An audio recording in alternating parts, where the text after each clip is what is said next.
the home stretch. I'm Nina Soden, your local North Alabama realtor with the Soden team of Legend Realty. And I'm Frisby, mortgage loan officer with Victorian Finance. Okay, Kat, today we are going to talk about communication and why communication can either make or break a real estate transaction. Yes. And we know firsthand, yes, it can. Yes, it can. It's not talked about enough. I don't think enough people talk about communication. Which is right? kind of ironic. Which is ironic. But communication can literally save deals. Right. If you just reach out and talk to the person on the other side, the other team members, to your agent, to your lender, and for your team to be talking as well. I know a lot of people like to blame, I guess, lost deals on the lender. Well, on you? On the lender. No. Yeah. But it does happen. We're kind of the ones that, get the, but that's okay. It's part of it. But Realtors get it too. believe it or not, most problems don't actually come from like the actual just financing part of it. No. It comes from the lack of communication. Yep, communication. So while yes, it might directly affect financing, and that's why the loan doesn't go through. It's usually because someone didn't communicate, whether it's on the lender side or the buyer side or even the realtor side. Yeah. If you're a buyer and you are borrowing and going through the mortgage process and you're withholding information from your lender that could be Valuable. so important to the process, But it's everyone, right? So it's the buyer not communicating. It's the seller not communicating. The seller might have information they need to be telling the title company, and they're not sharing that, and it could derail things. The realtors need to be communicating. The lenders, the title company, the inspectors, the appraisers. There's so many pieces to the puzzle in a transaction, and if you're not communicating the information that's necessary, why? Why? Yeah. I mean, I've the smoothest loans that I've seen, or smoothest transactions that I've seen, is where all of those individuals that she just named, the buyer, the seller, the agents on both sides, the title company, the inspector, the appraiser, they're all included, on some form of type of group communication. Yes. Of course, if it's something that's confidential, like, that's, financial information, of course, the buyer isn't going to be included on that kind of information, but just, timeline, updates, things like that. Yeah. Those transactions go so smooth because everyone is on the same page. Well, and we've talked about it in previous videos that there are deadlines, right? And if somebody isn't meeting a deadline because they're not communicating, well, I didn't know, or you never told me, that can completely stop a transaction. Yep. So there are different levels of how bad lack of communication can affect a transaction. It can derail it for a time, or it can derail it permanently. But I get there are people out there that don't like confrontation. So when there is a bump in the road, they don't want to call and just say, this happened. And there are things on the lender side. There are things on the real estate side. There are things on the opposite real estate side. There are things on your side, the buyer side or the seller side, that you don't want to necessarily have that conflict or that confrontation. But the only way to solve it, rip the Band-Aid off. Yes, and talk about it. Because there could be an easy solution if you just talk about it. Right. The longer you wait, then it just is going to create more of the problem, right? So as soon as anybody involved catches on to, this might be a problem, then it needs to be immediately addressed. Absolutely. And, on the lending side, especially that's something that I will do is the second I know of something that could potentially be an issue, I call Nina and like, okay, here's what's going on. And then we work together to come up with a game plan because sometimes it does involve needing you to, maybe we have to strike the earnest money from the contract because Yes, the which borrower, we've done. which we've done before, because the borrower decided to purchase the earnest money with a cashier's check with cash. cash. So, I mean, there's just things that come Yeah. up, right? And the second they come up, I'm like, all right, Let's address it. let's figure it out and come up with a game plan. And, Okay, Kat. So, what are some of the common delays in a transaction? oh my God, not sending me your paperwork Yeah. when I request it. Yeah. Yeah. If your lender, if your the processor, your loan originator, if anyone involved in the lending process requests a document, I promise you there is a reason we need it. Yeah. Even if it sounds so silly and like, oh, surely they don't need that. And even if they've requested it before and Yes. you've sent it, there's a reason yes, they're asking again. Yeah, like if you've already sent us 2 months bank statements, well, guess what? Now we're in a new month, and now Yeah. we need a newer one. Yeah. I mean, trust me, there is a reason behind every document we request, and part of my job is to educate you and give you those reasons and Yeah. help you understand why you need to send in this document, but time is of the essence, For though, and I will explain to you why we need it, but then immediately send it to me. And so, when you're slow to respond, that's, slow to, if we've got a quick question, and you don't respond to us for 2 days, well, that could push us back 2 days. Yeah. Because we're waiting on that one piece of information, Yeah. so respond in a timely manner. I mean, of course, we're not expecting you to respond at midnight, right? Right. But if no. if you get a late email, then, wake up Address it the next morning. and address it the next morning, right? And then again, don't wait days to respond to emails or, most recently, I've had, a borrower who needed to get, flood insurance, which, I mean, no one wants to get flood insurance, right? But it's a requirement. We have to have it.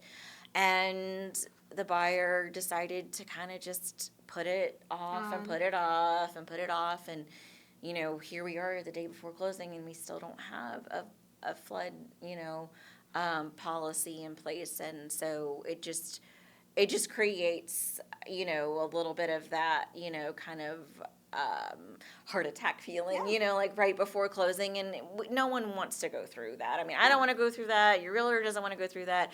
We don't want you to go through that. So, when we ask for those things, just follow up and respond and execute in a timely manner. And then, not asking questions. Like, so if I ask you for something and you don't understand it, or maybe you need further clarification, ask. Instead of just, sitting on it, just be like, okay, cool, I get it, I'll get you what I need, but I need to get you this, or do I need, ask clarifying questions if you don't understand something. Well, and that goes back to, we've talked in previous conversations that when you're picking your lender, when you're picking your buyer, if they can't explain to you in a way that you understand, that's not okay. Right. So you absolutely have the right to understand everything that's being asked of you. So some buyer tips in a situation like this, and when it comes to communication, is just answer your phone or your texts, because we're reaching out. There are deadlines, and if you're not answering your phone or your text messages, you might miss a deadline and become breach of contract. That's not good. No. Check your emails at least twice a day. Once in the morning, once in the evening. Yep. I'm not asking you to be looking at your email constantly throughout the day. Did Nina call? Did Nina text? Did Nina text? Did Nina email? No.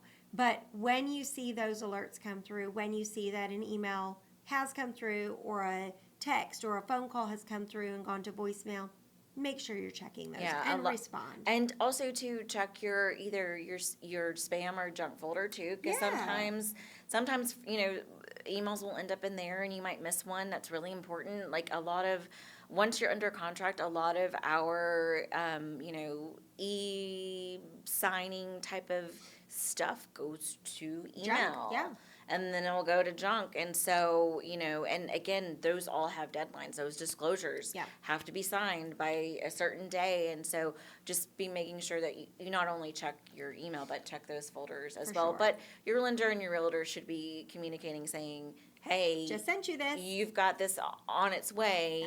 If you don't get it, let us know, and we'll resend it. And then speaking about documents going into your email, please read what you're signing. We will explain them. We're not going to read them to you, right? You're a grown adult. We don't read word for word, but we will explain the documents. So if you have questions about anything you are signing, all you have to do is ask. Yes. Don't sign something that you don't understand. Mm-hmm.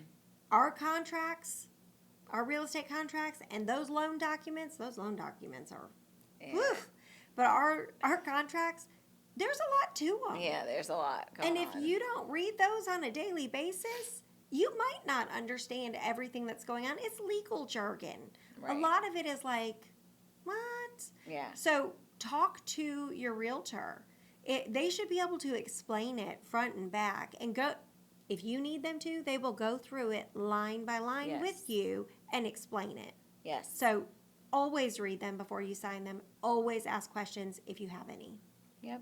Yeah. So a few seller tips too. I mean, the same thing really. I mean, respond quickly. Yep. Make sure you schedule repairs in a timely manner. Yes. I mean, don't wait the week before closing to schedule that repair. Contractors are hard to get scheduled, right. Especially certain times of year. You're like, oh, that's a 3-week wait. Right, and then just keep everyone informed, right? Like if there is a wait time on it, just let everyone know. Well, and if there's a wait time that exceeds the deadline, that needs to be an addendum to the contract to change that deadline, right?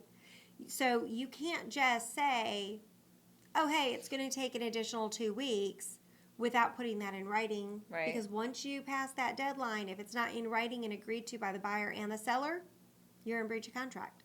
Right. So make sure you're following those guidelines as well. Yeah, just, keep everyone informed of what's going on. Yeah.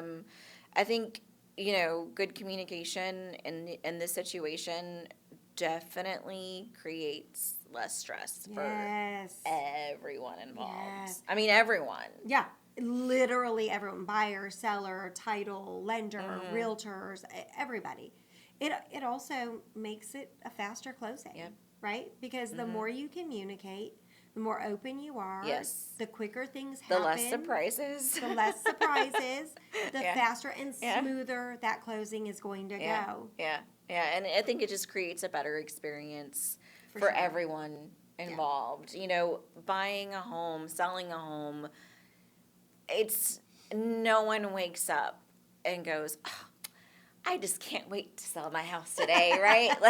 No. I mean, it's a stress. Everyone knows that it's a stressful process, and if we can do everything that that's within our power to make it less stressful and create a good experience, and communicate, I think it helps for sure. For sure. Yeah. I mean, life happens. We have to buy and sell.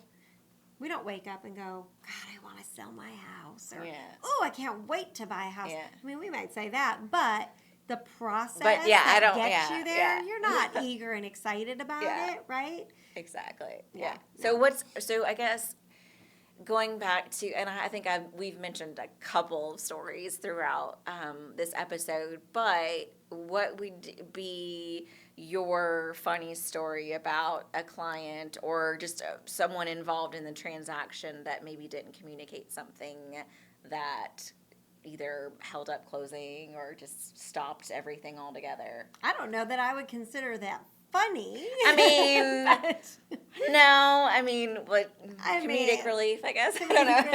I mean, we laugh so that we don't cry. Exactly. That's what I mean. I think in most recent years, it would probably be I had a seller who just thought if he didn't respond to the email that he didn't have to do it. In terms of repairs. So if I just don't respond and I just don't sign, then I just don't have to agree to it. Like if I can't see Yeah, you, you I can't see me. it. That's right.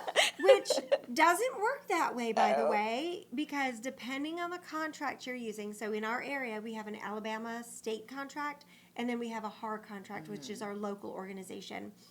If you're using the HAR contract, if you just fail to sign, fail to agree, because if I don't see it, it doesn't exist, you are agreeing to the other party's request.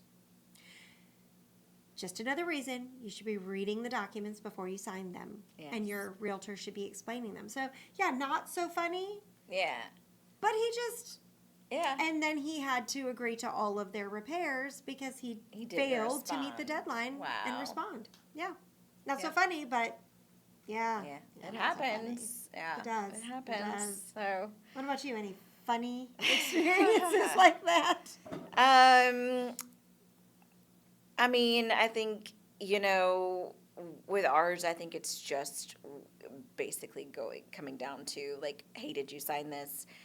Did you send in this paperwork? Those types of things. I mean, mine most recently was the flood insurance. Yeah. We asked the client, gosh, probably 2 weeks before closing to get in, then so it's just don't wait and sit on it, guys, and then of course I am texting the client and reaching out to the client saying, hey, where are we at? Just respond, and if there's an issue with it or whatever, don't just ignore Yeah. us or me or who. Let's Don't solve it. ignore it. Like if you can't get the flood insurance because you ran into a problem, or if you can't get me whatever it is, right? Because you run into a problem, don't just ignore me. Just like let me know, like, okay, hey, I'm having this issue, and we'll work together to come up with a solution. The problem doesn't go away if you ignore it. Right. And I think in both scenarios, Yes, that's kind of 100%. what was going on. Yeah. Is, they were like, well, if I just, pretend it doesn't exist, then it's going to go away. And unfortunately, that doesn't happen. So we talked about the communication needing to be with all parties Mm-hmm. involved. So it's not always the buyer, it's not always the seller, Mm-hmm. right? We had a experience recently where it was a third party. So where they had rented before, Oh, we yes. needed documentation. She needed documentation. We need a verification of rent, and And the it renter sat on it and sat on it. Not the renter. Yeah, no, not the renter, but the previous Property landlord. management Yeah, company. or yeah, property. Yeah. And it took forever. And so it's not always the immediate parties. Sometimes it's an employer. Sometimes it's a property Yep. management company. Sometimes it's a family member that's supposed to get a letter The to gift show letter, that the gift letter. and yeah, we're waiting on that. Yeah, I mean, there's a lot of There's a lot moving of moving pieces. parts. Lots of moving pieces. So, All right. yeah. Well, if you learned anything, if you like this video, please like it, subscribe, and share it with a friend who might be looking to buy or sell a home. Thank you so much. I'm Frisby with Victorian Finance. I'm Nina Soden with the Soden team of Legend Realty, and we'll see you See you next next time on the home stretch. Bye, y'all. Bye.